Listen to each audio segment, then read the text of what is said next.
Hi, my name is David, and you are listening to Change Your Mind podcast, episode number 26.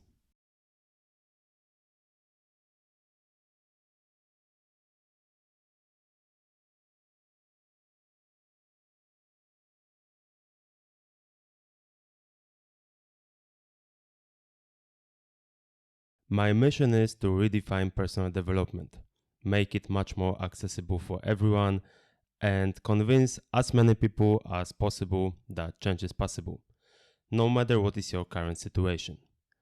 The podcast that you are listening to is one of the elements of mission realization, along with the blog, to which the link you can find in the description of this and every episode. In this series, I am interviewing inspirational people and also I'm sharing my experience and thoughts which make you think and encourage you to take an action. My today's guest is Matthias Orgler. He is an Agile coach and consultant for business innovation. We are talking about many different topics like what is the current situation in the Agile world, why we have right now a lot of criticism on Scrum Masters and Agile coaches, what are the opportunities and challenges for companies which would like to be an Agile, does the agility is for every company, and what is the difference between process focused and human focused approach.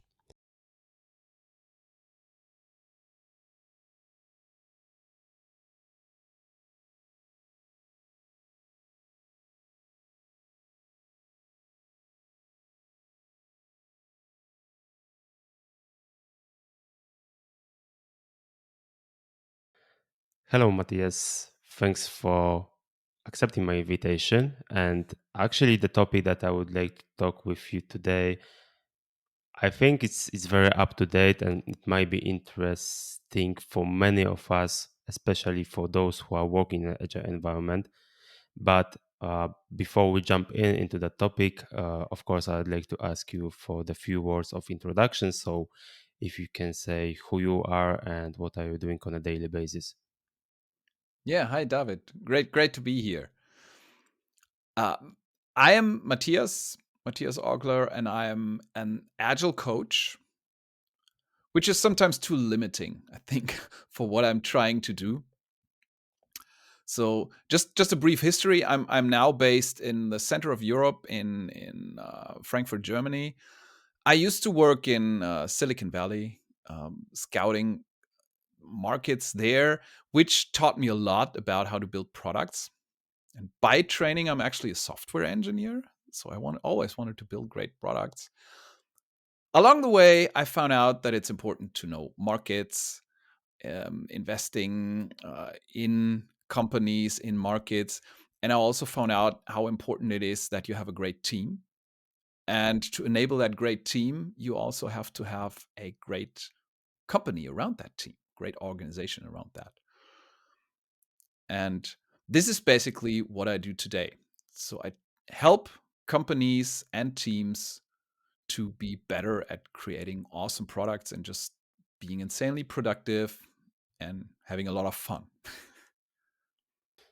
So maybe I will ask the question why actually you decided to be a Scrum Master Agile coach, um, apart from being the product owner or business owner or whatever it can be called related to the products that you are working on.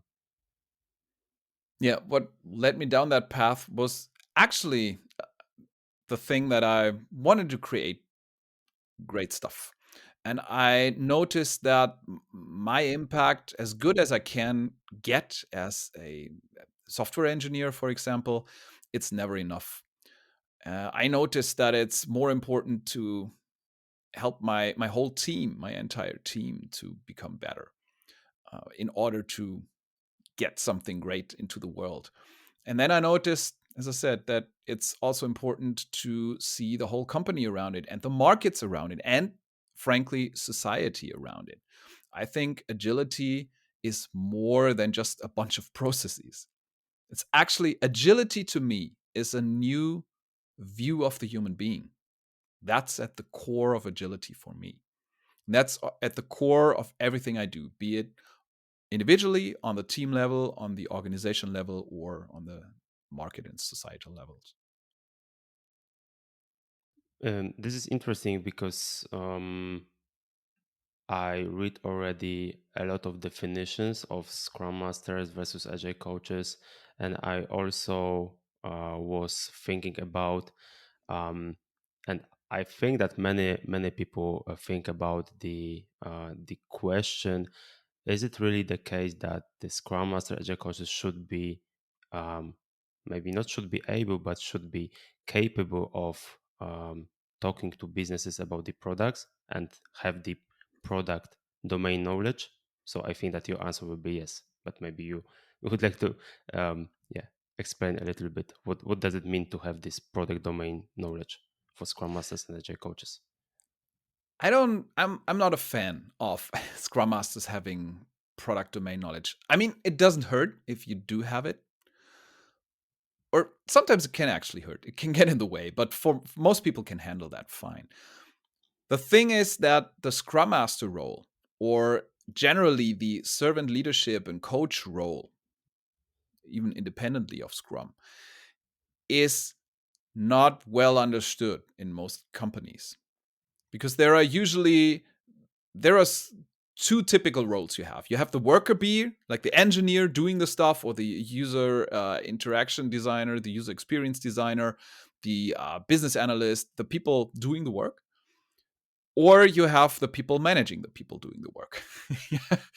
um, and then we have something like a product manager or product owner, which is it's a managing role, but not actually a person managing people, which again is too often misunderstood that the product owner actually is a team lead or team manager. And the Scrum Master doesn't fit into that into that view of organizations and of management that we have had for the last 150 years. It's something different, something new. And it's neither a worker bee that has to do the stuff and has the technical knowledge, nor is it a product manager who has to have the domain or product knowledge. The Scrum Master role is solely a people person. I wouldn't call them manager because that's a different connotation, but they are servant leaders. So their job is not to care about the product or what the customer wants. And their job is also not to implement the stuff and see how we can do that with our technology. But their job is to enable all the others who do the work to do the work. And that might sound simple, but it's actually you cannot write down a bullet point list of what a Scrum Master needs to do. It's just as difficult as writing down a bullet point list for a CEO what they need to do. Their CEOs are busy all day long, but they don't do the work. They don't do the product management. They just set the highest goals. So what do they do all day long? Well, the job of a CEO is to enable the entire company to do the work, to find out what users want, to then find ways how to deliver that to users and to make money, deliver benefit, whatever the purpose of the company is. And that's also so a Scrum Master is pretty close to a CEO in that sense. And that contrasts with many people being thrown into a Scrum Master role out there who have no prior knowledge of agility or Scrum. Then they do a 2 or 3 day certification course. They learn the basics, which is great, but it doesn't make you a CEO or a servant leader or a Scrum Master. It just prepares you to get started on your journey. And that's a big misunderstanding. And there are many Scrum Masters out there who struggle with that because they are thrown into that role and others look to them for advice, but they don't even know themselves what the role is actually about. Actually, I planned to talk about the development of a Scrum Master a little bit later in our conversation, but I can touch this topic right now. As you said, Sorry many for messing people. up your agenda. Ah, no worries. We should be agile, right? um, And actually, this was is my question about the being a Scrum Master, because this role has the master in the title, right? Mhm. So when the person who passed the 2 days training, passed the certification, got the first job as a Scrum Master, that person, or there is an expectation from that person in the company, at least this is my understanding, that this person will be mastering, will be the expert. But Mhm. it might be not the case, right? I see also from my experience that, the theory is something different than practice. So question to the new scrum masters or people who actually, maybe this is not the question to these people, but question to you: what this kind of the people, like me, who actually recently started work as a scrum master, should do to develop themselves, or how to find ourselves in this role? Yeah. First of all, the term Scrum Master is a little odd, just like so many terms. I mean, if something like Scrum becomes so successful and widely used, then it's natural that terms are misunderstood. Uh, and Scrum Master is just one of them. So you right. The first distinction we have to make for people out there is Scrum Master is not the master of the team. The master refers to mastering Scrum, the framework, and not the people. But even then, yes, after a 2-day or 3-day course, you cannot master the field. It takes much longer experience, deliberate practice, experimenting, learning, failing, all that. If you take a 3-day course in playing the guitar, you will not be a rock star. That's very unlikely. But there is no expectation that you will be a rock star, right, after 2 days of training, Exactly. And for right? Scrum Masters, there is. Either there is the expectations that the expectation that Scrum Masters can now magically teach the team and the company and the managers how to be agile, which is Scrum is just a small part of agility. There is much more. Scrum is not equal to agile, which is also a common misunderstanding in some companies. So there's much more to it. And Scrum is just a framework. It's a wonderful framework. It's a great tool. I think it's very valuable, but it doesn't make you agile. You can do Scrum all day long and not be agile at all. I've seen many companies who did Scrum by the book. It was perfect, perfectly executed, and they were zero agile. Because agility is something different. Agility is it's other things. For me, as I said, the core is the view of the human being. How you view other human beings and how you view yourself. Understanding that is important to really becoming agile. Because agile is not doing a bunch of processes or having certain roles. Agility is, yeah, many people call it a mindset. I think that term is overused. It's hollow. It doesn't mean much for people.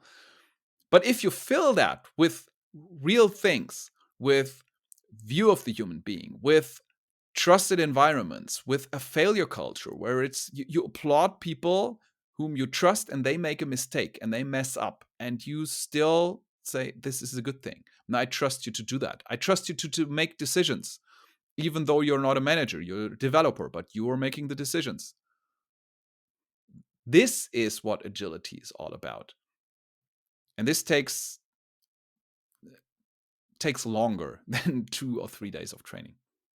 And as a Scrum Master, because you asked about where can you go as a Scrum Master or how can you grow as a Scrum Master, the taking a certification course is certainly not a bad way to start. It's a good way to get started.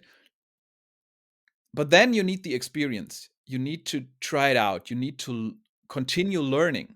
You need to try new things. And you need to have experience in different environments, different teams. Maybe as a Scrum Master or as a developer. I don't care in which role. Just have the experience in different teams. Could be traditional waterfall teams, it could be agile teams. The experience is what counts. And I would rather hire a Scrum Master without a certification who had vast experience in waterfall projects, maybe even as a project manager or as a developer, or in agile teams. I would rather hire that person than I would hire a person who has the certification but only worked with one team so far or two teams. So it's the experience. And this is probably where you can gain most of it. But where you can grow as a Scrum Master. This is also, I try to, or our job as my job as an Agile coach and as an educator is to smoothen the path there. So to shorten the time, not letting you go through all the 20 years of experience that I had to go through and making mistakes and learning from that and trying things and failing. But to deliver that knowledge to you so that you kind of have the shorter path to it and can do it in a few months or a year or two. And that's what I try with all that I do, with all my content that I put out for people, that I try to give them that experience, not the theoretical knowledge. You can read that elsewhere, but the practical experience, and to help you get through these situations quicker and learn quicker and grow. So the question also that I have related to the Scrum Masters, Agile coaches, and maybe Scrum itself is about all of the criticism that we have, maybe not we have right now, because I heard somewhere, actually, I heard in some podcast, that there are up and downs in terms of the criticism on Scrum. So there are, yeah, like we have the cycles in economy. The same applies to this to the criticism on Scrum, that there are cycles, and right now we have the we are on the peak. We have the peak of the criticism on Scrum. So question is why? I mean, yeah, I'd like to know your opinion about that. Is it because we have too much expectations on Scrum Masters, or maybe on Scrum itself, or maybe there is something different? Yeah, expectations certainly play a role. I don't think we have too high expectations. Actually, we can achieve more than we expect from Scrum and from agility in general. We have the wrong expectations often. That's, in fact, my first question when a new client approaches me and tells me, make my company agile. then I ask, so why? Why do you need that? Agility is not a goal in itself. It's a means to an end. You want to achieve something, or you have a certain problem or certain pains. What is it? And when they then tell me that they just want to have things because a competitor is now agile and they see the pressure to become agile, or they want to be more attractive to engineers because if once they have the agile label, or they want to just produce features faster, more reliably, and all that, then I tell them agility is not for you. That's not, I cannot do anything for you if that's really your goal or your problem. But if they see the need in today's world, they always talk about the faster changing world, be it in the labor market, be it technology wise, be it on the market with competitors coming up, new startups coming up. If you feel the challenge there to cope with that, then agility is great. I would even say that most companies today, for most companies today, agility is kind of like a must-have, and that's only getting more intense as we move towards the future. I think agility will be, you have to be agile in the future.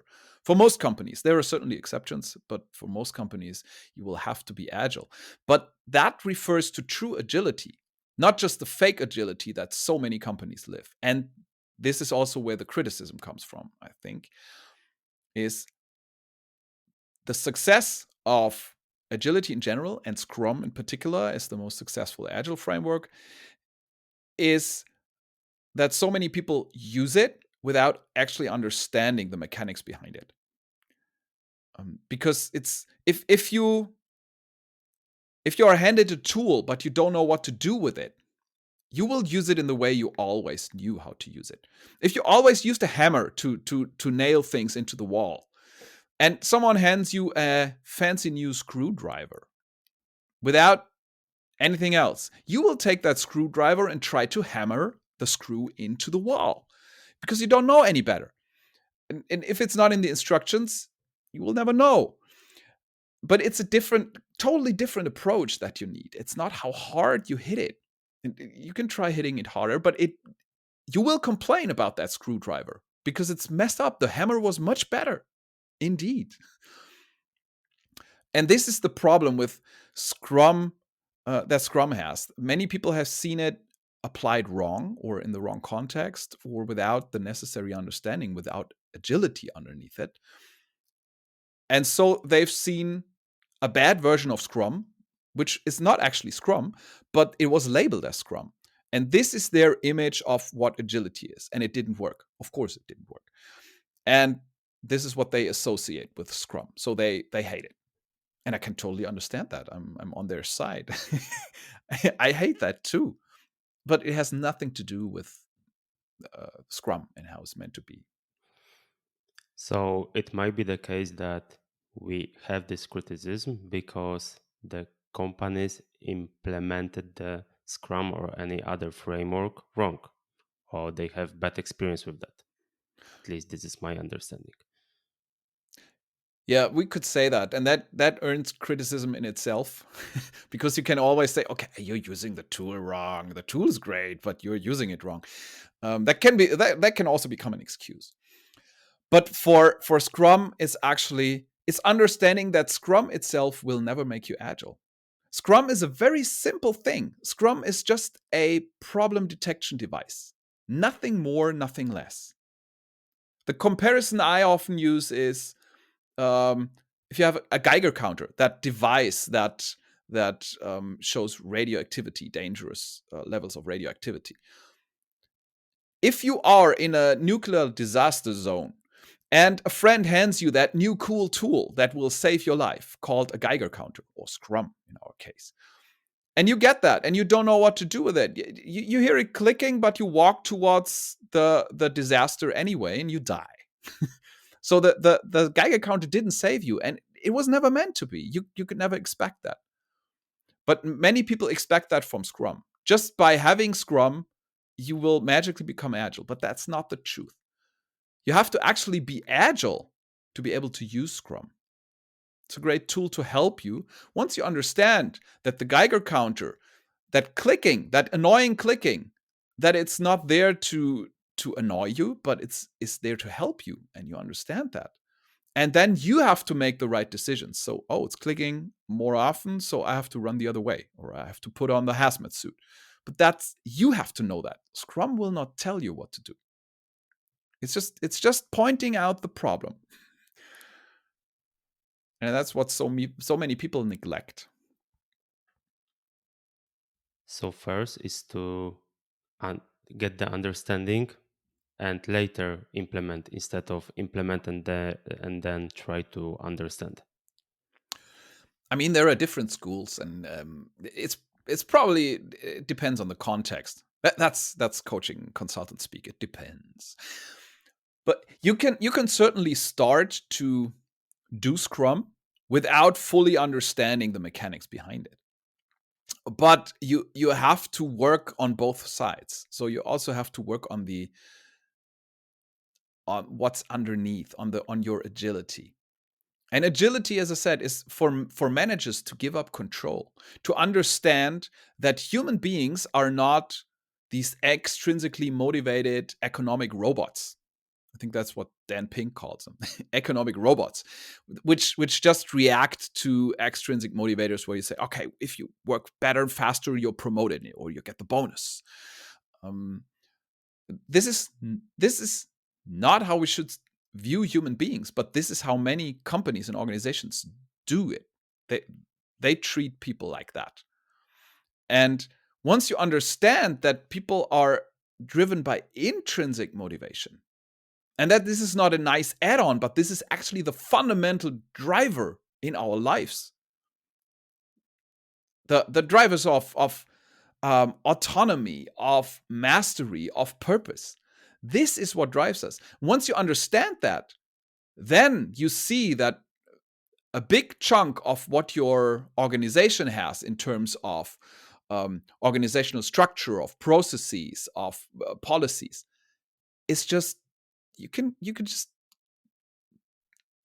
delete it all, because if you see human beings as intrinsically motivated, you don't need all that crap. You need different things, but you don't need most of the stuff that we have today. And this is blocking the path to agility for so many companies.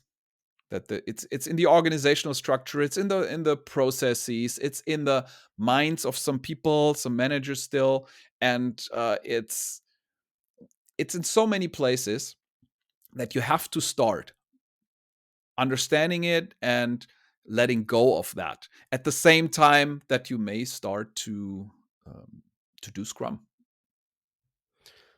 So at this point, I'd like to ask the question, which actually is the main topic that I would like to talk about today. Is about what is the current situation in your opinion in what we can call as an agile world. I think it's a maybe not buzzword, but clickbait to name the podcast "The State of Agile in 2023." But really, I'd like to ask, what do you think about the current situation in our industry? I think that I can call it as an industry. I think agility is suffering from its own success a little. As I said, when something becomes successful, people use it with their own goals in mind or without fully understanding it. And then you have more and more stuff out there that has the label agile, but is anything but agile underneath. And that's certainly a problem. I think agility is still more valid than ever today and more needed. True agility, not the fake stuff that so many do to just look agile or, I don't know, deceive themselves. Whether agility as a term and can get through this, I don't know. Maybe there's too much backlash that we have to get rid of the term. But the ideas behind that, they will certainly stay, because it's a new view of the human being. It's a more modern humanist view of the human being that better understand human motivation and how humans actually work, the psychology. And this will stay, maybe under a different term, hopefully under the term agility. As far as I know, agile was a compromise term from the get-go when they did it in Utah. I mean, there wasn't a good term they could come up with, and agile was just the compromise. So it's fine to have a new term, but the ideas remain. And for me, this goes beyond a team or a company. This goes into society. This is actually my secret master plan behind that. I want to change the world. There's a little hubris in that, but I think that this view of the human being as a capable adult that isn't just mindlessly responding to external stimuli where you dangle a carrot in front of them and they do something. This is important for us for every human to understand, because only with that understanding, we can we can we tackle the challenges we have in the world today and in our societies. That is actually ultimately what I do this work for. Yes, I help companies to become better. I have helped people to be more motivated, have more fun at work, and be more productive at the same time. But ultimately, they will take that feeling and that understanding and that view of other human beings as positively motivated, capable human beings home with them and carry it into society. You mentioned a lot of about the definition of agility, but what are the challenges for the companies or opportunities or whatever we can call them in terms of the implementing agility? Oh, there are there are so many. We could do a whole podcast series just out of this. Let me think about a few. I um to bring my kind of mission to fruition, to change the world and to bring agility into more companies. I actually, for me, I noticed that I cannot do it on my own. This is why I started to actually educate other agile coaches who can do that. And I teach a lot of the stuff, exactly what we're talking about now, about how to make agility really work in a company, if it's not just following a framework. So what are the challenges for an agile transformation and how to tackle them? And this this is the pinnacle currently of my experience, passing it on to other coaches, this Agile Coach education program. And one thing that I see that's a big challenge for many companies is budgeting. It's the budgeting process. This is not tackled in Scrum, of course not, because Scrum is concerned with a single team building great products. The budgeting in many companies, it has a very ancient Tayloristic approach to it, and it's stupid, frankly, when you look at it. I've currently some of my clients, sorry if you're listening, but if I look at the budgeting process, it's such a waste of time. There are highly paid people producing a lot of expensive paper, and they could have just skipped it. It takes weeks or months. And in the end, just changing how you do the budgeting, which would be more honest with what managers do anyway today, would make it cheaper, faster, and would lead to better results and allow the teams or the release trains, if you're doing safe, or your departments, that would allow them to really become agile. And it would also be cheaper. So budgeting is a big roadblock that I see, the old budgeting techniques. And another one is, another big one is what I already mentioned, the systems that treat people as economic robots who just respond to a carrot dangling or a stick wielding, and just respond to that. This is not how humans work. Or to treat them as a resources. Right? Resources. I'm okay with the term because it's just so common that you use HR that I hardly think about it. But yes, you can hear it in the language. We are treating people as resources. And I see many managers treating people in the same way as they treat machines. They try to optimize utilization, which even with machines is not the best option. But they try to kind of maximally utilize people. When they do their planning, they do not ask what's the goal you want to achieve? Do you have everything you need? Okay, go. But they ask, do you still have time? Can you do one more task? Are you fully utilized? Oh no, you're only 50% utilized. So you can pick up these tasks and these tasks. They try to maximize the utilization, which is stupid, because if you ever have ever been on a maximally utilized road, you know that it's not great. It's called traffic jam. That's the term for that.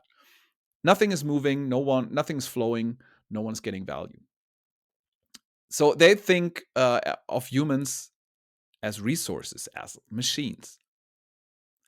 This, by the way, it's another tip for getting an agile transformation going, is include the HR department early on. Because the HR department, they often have control over how bonus systems work, how people are recruited, how the promotions work, and how the job descriptions are written. And they can help you a lot in really transforming a company into an agile company if you include them early on.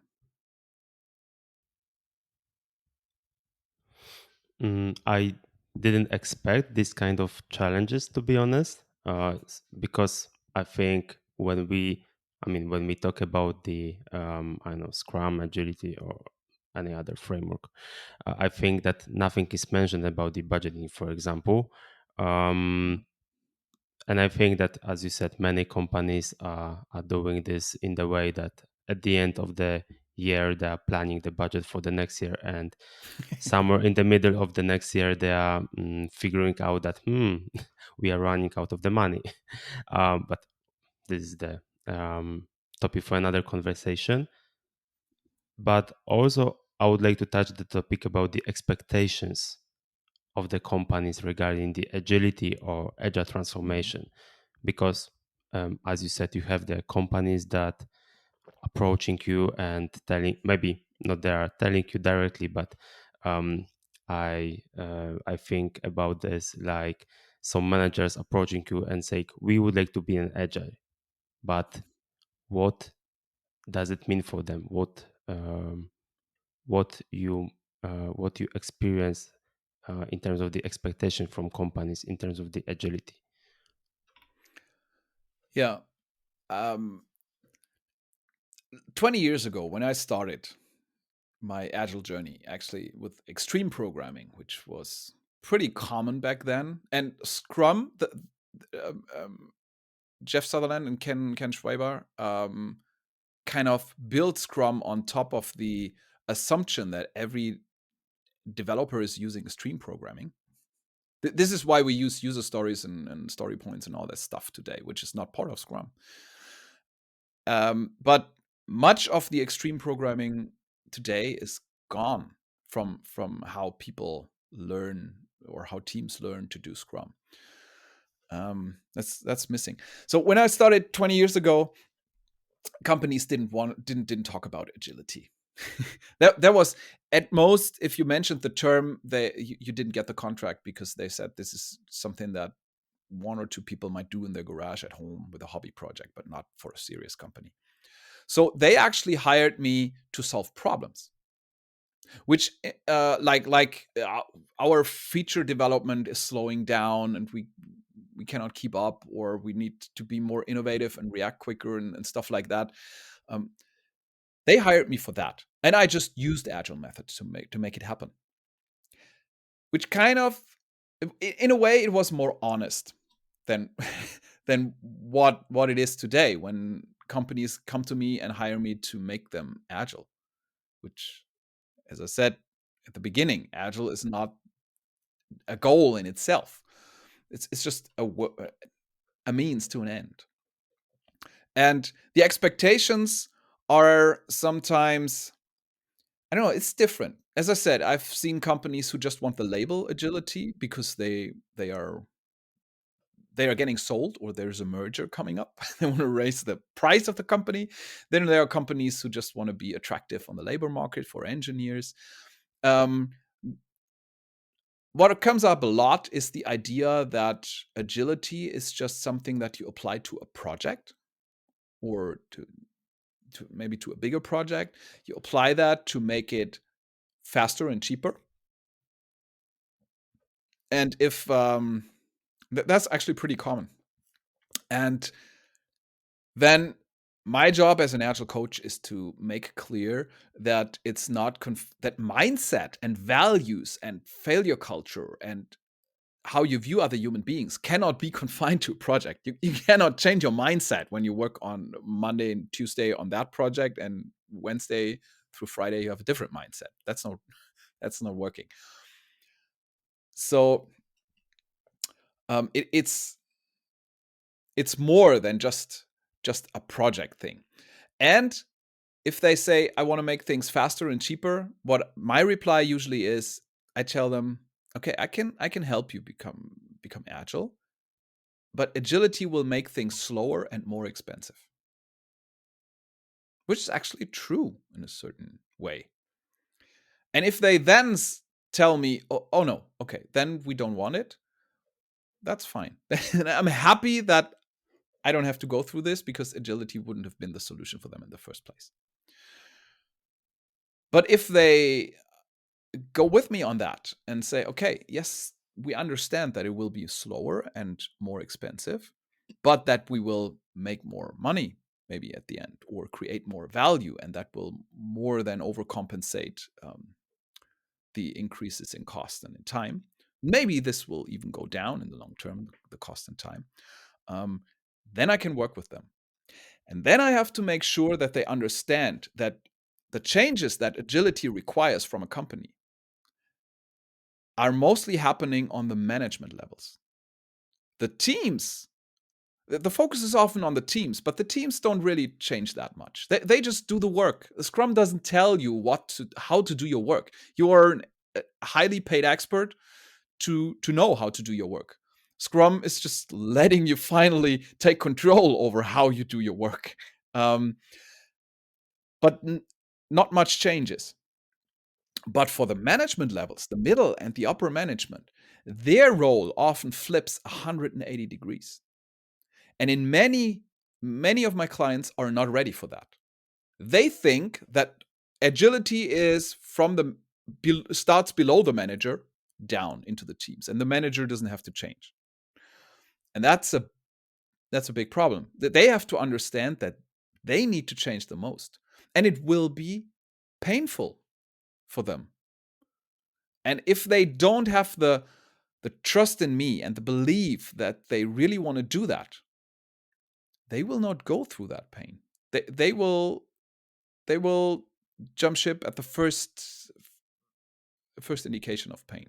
And that cannot work for an agile transformation. So before I start an agile transformation, I want to make sure that they are in it for real, for the real thing, that they know what they get out of it, and that they are ready to endure the pain that it takes to get to their goal. It's like buying a gym membership is not getting you a wonderful muscular body or whatever. But it's going through the pain and doing it every day. This is what makes it. And if you're not ready to do that, then you cannot become agile. I like the statement that that it might be the expectation from the managers that the team members should change, but it's a different way that managers will change, or their role will change due to this agile transformation. This is interesting, actually. And the last question from me is about one advice, or for the companies who would like to be who would like to be agile, who would like to implement this agility. When or what are the situations where the agility is not the solution? That's a good point. When agility is not the solution.